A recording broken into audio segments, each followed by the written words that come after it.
안녕하세요. 삶의 깊은 의미와 영원한 진리를 탐구하는 시간입니다. 오늘 우리는 우리 존재의 근원이자 희망이 되시는 한 분에 대한 깊은 이야기를 나누고자 합니다. 이 이야기는 잠시 세상의 소음에서 벗어나 영혼의 양식을 얻는 귀한 시간이 될 것입니다.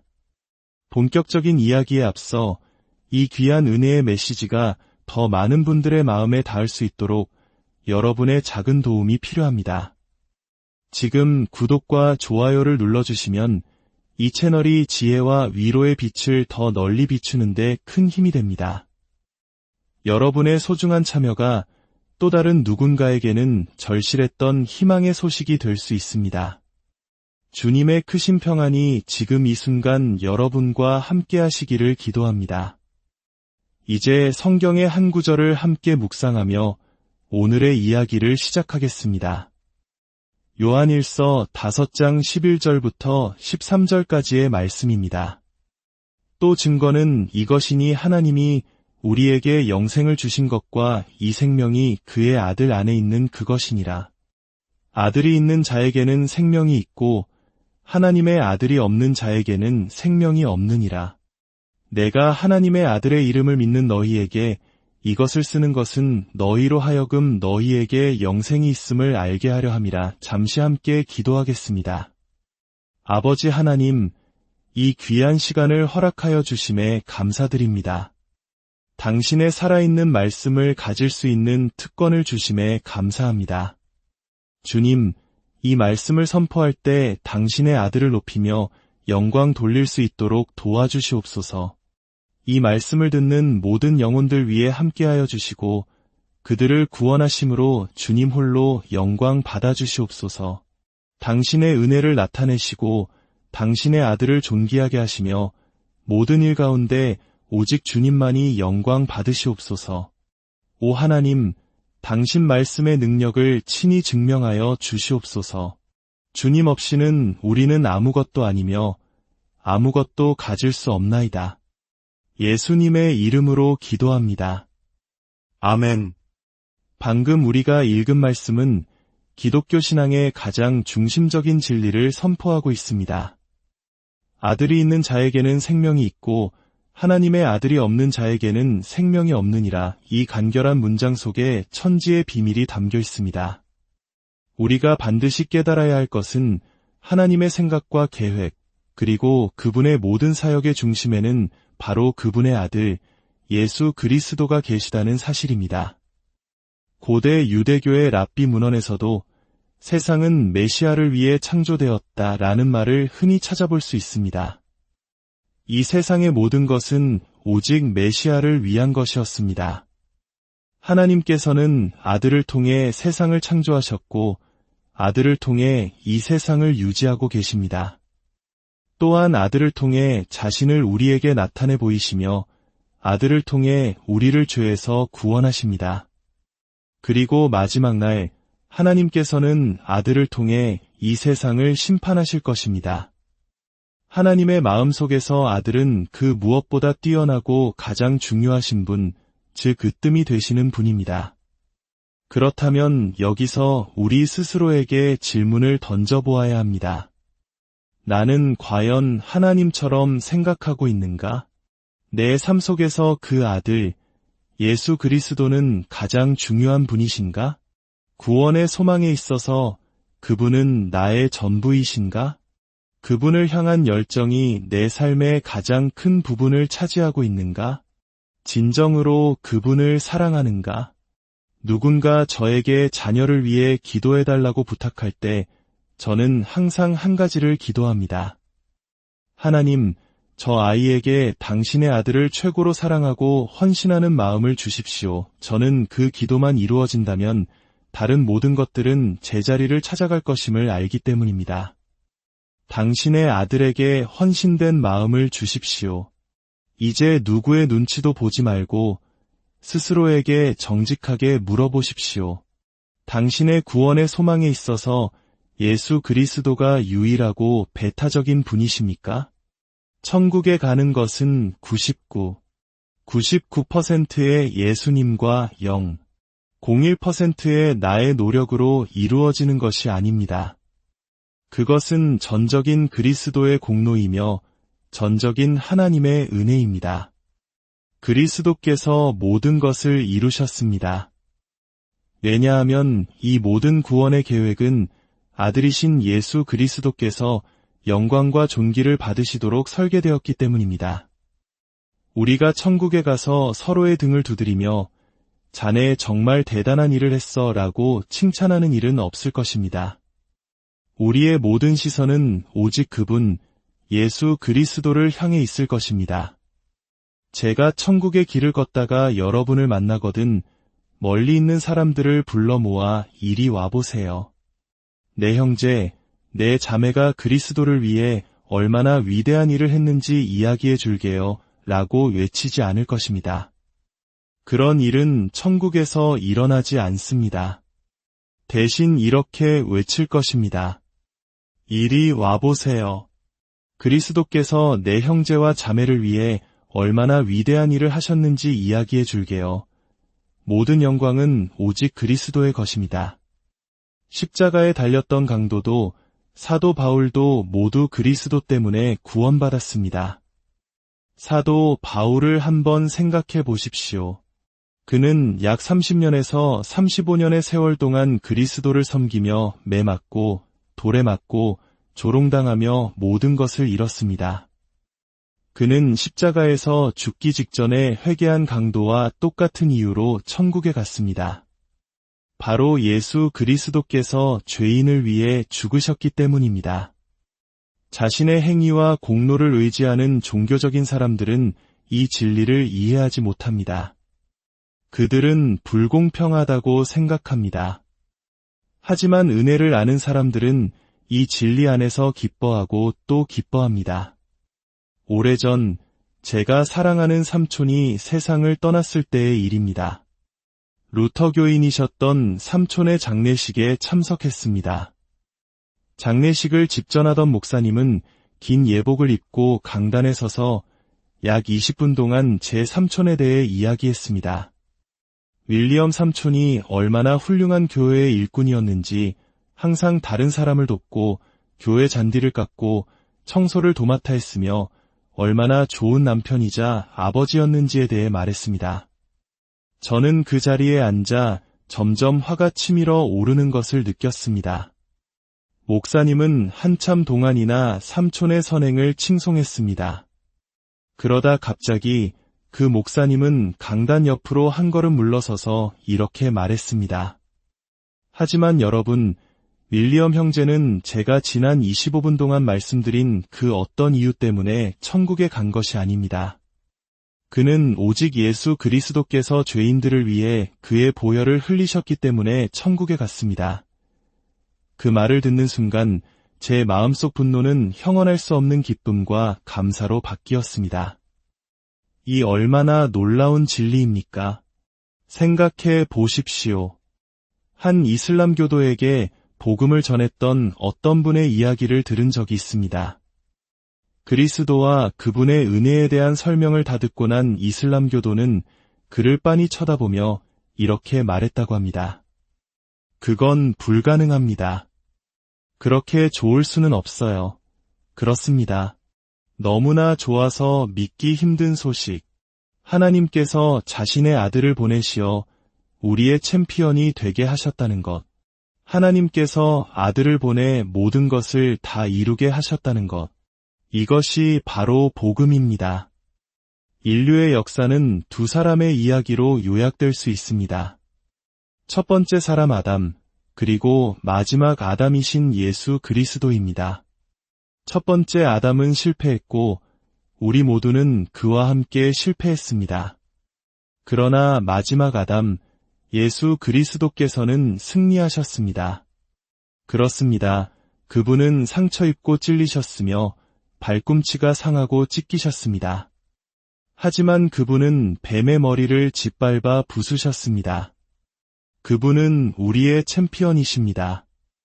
그분이 모든 것을 다 이루셨습니다. 우리는 그분의 승리 덕분에 하나님 앞에 완전하고 흠없으며 변치 않는 사랑을 받는 자로 서게 되었습니다. 우리의 깊은 회개나 위대한 믿음 때문이 아닙니다. 오직 우리의 챔피언, 구원자 예수 그리스도 때문입니다. 한 젊은이가 제게 다가와 말했습니다. 목사님 말씀이 맞아요. 예수님은 우리가 필요로 하는 모든 것입니다. 저는 그에게 대답했습니다. 젊은이, 예수님은 우리가 가진 모든 것입니다. 그분 없이는 우리는 하나님과 아무런 상관이 없습니다. 성경의 모든 것은 그분을 가리키고 있습니다. 율법을 읽으면 우리가 죄인임을 깨닫고 그리스도께로 나아가게 됩니다. 잠언을 읽으면 우리가 어리석은 자임을 깨닫고 지혜의 근본이신 그리스도께로 돌아가게 됩니다. 성경의 모든 내용은 그분에 관한 것이며 모든 길은 그분을 향해 있습니다. 세상에는 수많은 종교가 있는 것처럼 보이지만 사실 단 두 종류의 종교만이 존재합니다. 하나는 은혜의 종교인 기독교이며 다른 하나는 행위의 종교입니다. 다른 모든 종교는 행위라는 공통점을 가지고 있습니다. 인간은 왜 행위의 종교를 좋아할까요? 그것은 인간 스스로가 하나님이 되고 싶어 하기 때문입니다. 만약 구원이 행위에 달려 있다면 이제 하나님은 우리에게 빚을 진 셈이 되고 우리에게 대가를 지불해야만 합니다. 그것은 우리가 스스로를 하나님의 자리에 올려놓는 또 다른 방식일 뿐입니다. 하지만 기독교는 다릅니다. 우리는 무엇을 자랑합니까? 오직 하나님을 자랑합니다. 영광 받으실 분은 오직 하나님 한 분뿐입니다. 아들이 있는 자에게는 생명이 있다. 여기서 말하는 생명, 즉 영생은 단순히 오래 사는 시간의 양을 의미하는 것이 아닙니다.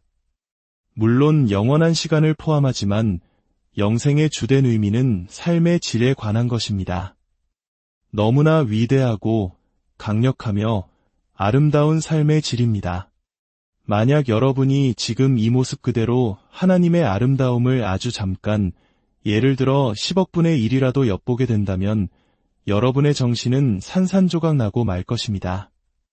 우리는 아름다운 일출이나 일몰을 보며 숨이 멎을 듯 아름답다고 말합니다. 그 작은 자연의 아름다움도 우리의 숨을 멎게 하는데 하물며 하나님의 생명을 단 한 번이라도 엿본다면 어떻게 될까요? 우리의 정신은 그 영광을 감당하지 못할 것입니다.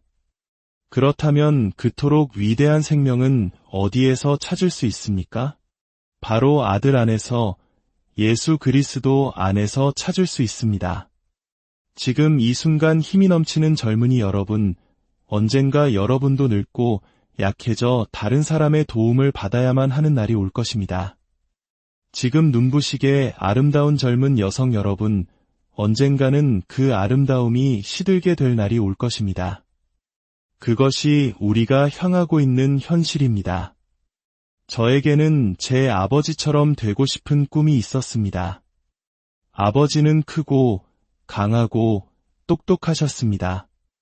두려운 존재였지만 동시에 저의 영웅이셨습니다. 그러던 어느 날 아버지와 함께 들판에서 일하던 중이었습니다. 아버지는 제 옆에서 갑자기 비명을 지르며 쓰러지셨습니다. 저는 땅에 쓰러지는 아버지를 붙잡았고 그를 돌려 눕혔을 때 아버지는 이미 숨을 거두신 후였습니다. 그 순간 저는 깨달았습니다. 제가 아무리 똑똑해져도 아무리 강해져도 결국 죽는다는 사실을요. 사랑에 빠져도 결국 죽음이 우리를 갈라놓을 것이라는 사실을요. 모든 것이 허무하게 느껴졌습니다. 인간의 실존은 이처럼 비참합니다. 만약 영원한 생명이 없다면 차라리 아무 생각 없는 존재로 사는 것이 더 나을지도 모릅니다. 우리는 모두 죽음을 향해 달려가고 있습니다. 어제는 9살 소년이었는데 오늘은 예순을 바라보는 나이가 되었습니다. 그리고 내일이면 저는 이 세상에 없을 것입니다. 이 모든 아름다운 기억과 경험들이 저와 함께 사라진다고 생각하면 얼마나 끔찍합니까? 하지만 이제는 그렇지 않습니다. 왜냐하면 아들을 소유한 자는 생명을 가졌기 때문입니다. 그저 그런 생명이 아니라 바로 그 생명, 하나님과의 교제와 사귐 속에서 누리는 영원한 생명을 소유했기 때문입니다. 천국은 단순히 진주문에서 그네를 타거나 황금길을 하염없이 걷는 곳이 아닙니다. 그런 것은 유한한 아름다움이며 영원 속에서는 결국 단조로움으로 변할 것입니다. 우리가 얻게 될 생명은 무한하신 하나님 자신입니다. 그분의 생명과 영광과 기쁨은 무한합니다. 100만 번의 영원을 산다 해도 우리는 그분의 광대하심에 아주 작은 언덕에조차 도달하지 못할 것입니다. 영원토록 그분의 아름다움을 알아가고 기쁨을 누릴 능력이 자라나며 사랑과 경이로움으로 채워지는 삶을 상상해 보십시오. 그 모든 것이 인격적인 관계 속에서 이루어집니다. 언젠가 여러분은 아주 특별한 사람을 만나게 될 것입니다. 그 사람과는 무언가를 하지 않아도 그저 함께 있는 것만으로도 행복을 느낄 것입니다. 하물며 우리를 향한 사랑으로 자신을 내어주신 무한한 아름다움과 경의와 기쁨의 근원이신 그리스도와 함께하는 것은 어떠하겠습니까? 그리스도가 바로 우리의 생명이십니다. 유명한 화가와 그의 아들에 대한 이야기가 있습니다. 두 사람은 함께 그림 그리는 것을 가장 큰 기쁨으로 여겼습니다. 그러다 전쟁이 터졌고 아들은 전장으로 떠났습니다. 얼마 후 아들이 전사했다는 비보가 전해졌고 늙은 화가는 깊은 슬픔에 잠겨 더 이상 붓을 들지 않았습니다. 전쟁이 끝난 어느 날 남루한 차림의 젊은 군인이 화가의 집을 찾아왔습니다. 그는 화가의 아들과 전우였으며 아들이 자신을 대신해 총알을 맞고 죽었다고 고백했습니다. 그리고는 서툴지만 진심을 다해 그린 아들의 초상화를 내밀었습니다. 늙은 화가는 그 그림을 받아들고 자신의 수많은 명작들 한가운데에 걸어두었습니다. 세월이 흘러 화가가 죽자 그의 작품들을 경매에 붙이기 위해 전 세계의 부호들이 모여들었습니다. 경매사는 첫 번째 경매품으로 바로 그 군인이 그린 아들의 초상화를 내놓았습니다. 사람들은 조롱하고 야유하며 그 보잘것없는 그림을 치우라고 소리쳤습니다. 아무도 그 그림에 관심을 보이지 않았습니다. 그때 군중 속에 있던 그 젊은 군인이 일어나 외쳤습니다. 제게는 가진 것이 거의 없지만 제 모든 것을 드리겠습니다. 제발 그 아들을 제게 주십시오. 경매사는 낙찰되었습니다. 라고 외쳤습니다. 사람들이 이제 본격적인 경매가 시작될 것이라 기대하며 웅성거리는 순간 경매사는 의사봉을 내리치며 선언했습니다. 경매는 끝났습니다. 그는 화가의 유언장을 펼쳐 읽었습니다. 거기에는 이렇게 적혀 있었습니다. 나의 아들을 얻는 자가 나의 모든 것을 얻으리라. 그렇습니다. 하나님의 아들을 얻는 자가 모든 것을 얻습니다. 기독교는 도덕이나 윤리에 관한 것이 아닙니다. 기독교는 바로 아들, 예수 그리스도와 당신의 관계에 대한 것입니다. 그분을 향한 당신의 믿음에 관한 것입니다. 그러나 여기서 우리는 오해하지 말아야 합니다. 아들을 얻는다는 것은 그분을 향한 뜨거운 열정이나 완벽한 헌신을 가진 사람만이 구원받는다는 뜻이 아닙니다. 오히려 대부분의 경우 그것은 예수님, 저는 당신을 믿습니다. 그러나 저의 믿음 없음을 도와주십시오. 저의 소망은 너무나 연약합니다. 당신처럼 되고 싶지만 저는 너무나 부족합니다. 라고 고백하는 사람들의 이야기입니다. 두 걸음 나아가면 세 걸음 후퇴하는 것 같은 싸움 속에서 지쳐있는 사람들의 이야기입니다. 바로 그런 우리를 위해 예수님께서 오셔서 죽으셨습니다. 만약 누군가 그분께 달려가십시오라고 말할 때 저는 달릴 힘이 없습니다 라고 느껴진다면 그분께 기어가십시오라고 말할 때 저는 기어갈 힘조차 없습니다 라고 느껴진다면 이것을 기억하십시오. 당신은 넘어질 수 있습니까? 그냥 그분 위로 쓰러질 수 있습니까? 그분의 말씀이 진리임을 믿고 당신의 모든 것을 내려놓고 그분께 쓰러져 기댈 수 있습니까? 더 이상 갈 수 없고 아무것도 할 수 없다고 느낄 때 바로 그때가 가장 좋은 때입니다. 당신의 모든 무거운 짐을 내려놓고 그저 그분께 쓰러지십시오. 그분은 당신을 붙드실 수 있고 또 붙드시기를 원하십니다. 수고하고 무거운 짐 진 자들아, 다 내게로 오라. 내가 너희를 쉬게 하리라. 이 말씀은 이렇게도 들립니다. 수고하고 무거운 짐 진 자들아, 다 내 위로 쓰러져라. 우리의 구원은 우리의 회개의 깊이나 믿음의 크기에 달려있지 않습니다. 물론 참된 믿음은 삶의 변화를 가져옵니다. 하나님께서는 우리 안에서 선한 일을 시작하셨고 그것을 반드시 완성하실 것입니다. 하지만 성화의 과정은 더딜 수 있습니다. 저 역시 지난 35년 동안 제가 생각했던 것보다 훨씬 더디게 성장했다는 사실에 실망할 때가 많습니다. 하지만 그 느린 성장의 과정 속에서 한 가지는 확실하고 거대하게 자라났습니다. 그것은 바로 그분에 대한 저의 절대적인 필요성을 깨닫는 것입니다. 저의 연약함이 오히려 그분의 은혜가 얼마나 풍성한지를 그리고 제가 얼마나 전적으로 그분을 필요로 하는지를 확신시켜 주었습니다. 하나님을 영화롭게 하는 방법은 무엇일까요? 선교지에 가거나 순교하는 것일까요? 아닙니다. 하나님을 영화롭게 하는 가장 위대한 방법은 그분을 믿는 것입니다.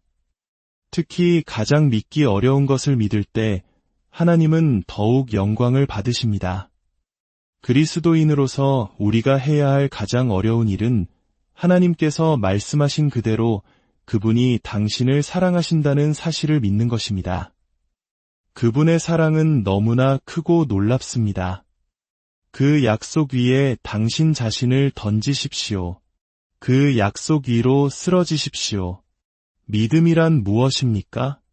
그것은 어둠 속을 걷는 것과 같지만 빛이 없다고 느껴지는 상황 속에서도 주님의 이름을 신뢰하고 하나님을 의지하는 것입니다. 믿음은 보이지 않는 것들의 증거입니다. 아브라함은 아무런 소망이 없어 보이는 상황 속에서 하나님의 약속 하나만을 붙들었습니다. 자신의 몸과 아내의 몸에서는 어떤 가능성도 찾을 수 없었지만 너에게 아들이 있을 것이다. 라는 하나님의 말씀을 믿었습니다. 이것이 바로 믿음입니다. 구원은 찬란한 빛의 홍수나 영광스러운 환상을 통해서가 아니라 하나님이 세상을 이처럼 사랑하사 독생자를 주셨으니 이는 그를 믿는 자마다 멸망하지 않고 영생을 얻게 하려 하심이라는 약속의 말씀을 믿을 때 주어집니다.